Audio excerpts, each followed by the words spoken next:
vous entendre sur ce sujet. Vous avez la parole. Merci Madame la Présidente. Mes chers collègues, nous avons l'honneur aujourd'hui de vous présenter le résultat de près de 8 mois de travail que nous vous avons consacré avec mon collègue Didier Quentin à la question de la pêche durable dans l'Union européenne.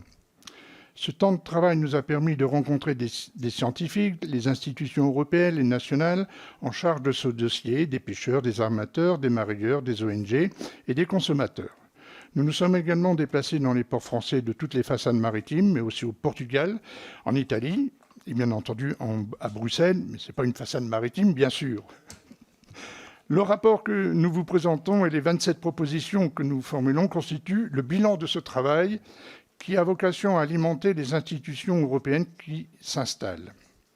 La Commission des affaires économiques ayant lancé un groupe de travail sur le sujet de la pêche, présidé par Sébastien Jumel, et dont la rapporteure est Anaïs Glommer, dont je salue la présence, nous avons logiquement décidé de nous répartir les différentes thématiques. Notre mission s'est donc entièrement focalisée sur l'évaluation de la politique commune de la pêche au regard de la durabilité environnementale, alors que la mission de nos collègues s'est concentrée sur les aspects nationaux que sont la durabilité économique et sociale.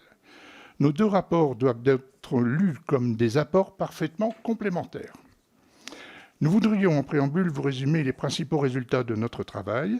Sans commenter chacune de nos 27 propositions, nous allons mettre l'accent sur les points qui nous paraît le plus important de porter à votre connaissance, ainsi que les propositions qu'ils s'y rapportent. D'abord, dans un rapide tableau de la situation de la pêche européenne. L'Union européenne est le troisième acteur mondial de la pêche, disposant d'une cote maritime 7 fois plus importante que celle des États-Unis. Mais l'Union ne représentait en 2015 que 4,9% des captures et 3% de la production mondiale, alors que la Chine en représente près de 38%.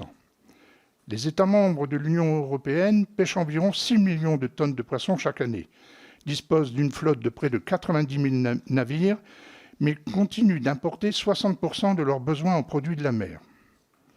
La politique commune de la pêche, dite PCP, d'abord annexée à la PAC, a été peu à peu autonomisée, pour devenir désormais l'une des politiques les plus intégrées au niveau européen, régie par un règlement de 2013.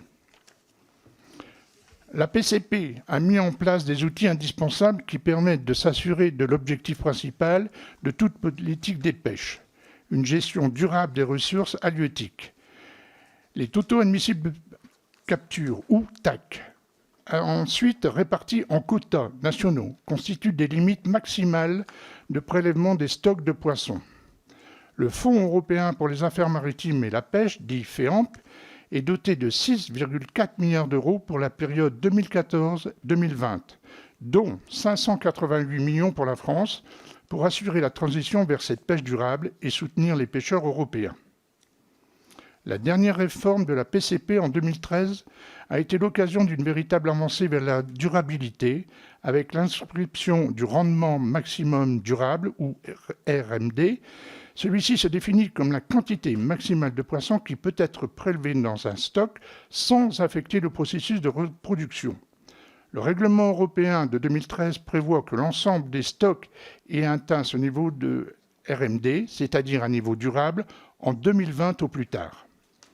Nous sommes en 2019, le temps du bilan est donc arrivé.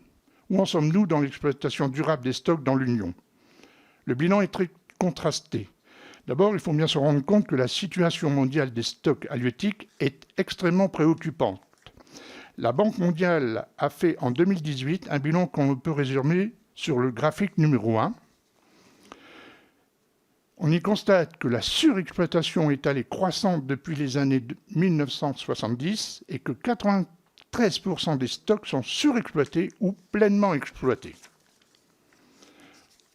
En ce qui concerne plus spécifiquement les zones maritimes européennes, la situation de l'Atlantique Nord-Est s'est forcément améliorée depuis le milieu des années 2000, fortement améliorée depuis les années 2000, avec un nombre de stocks exploités au niveau durable en augmentation constante. En effet, 90% des stocks étaient surexploités à la fin des années 1990, contre 41% aujourd'hui, comme on le voit sur le graphique numéro 2. Ainsi, l'abondance moyenne de poissons a augmenté de 40% depuis 2003.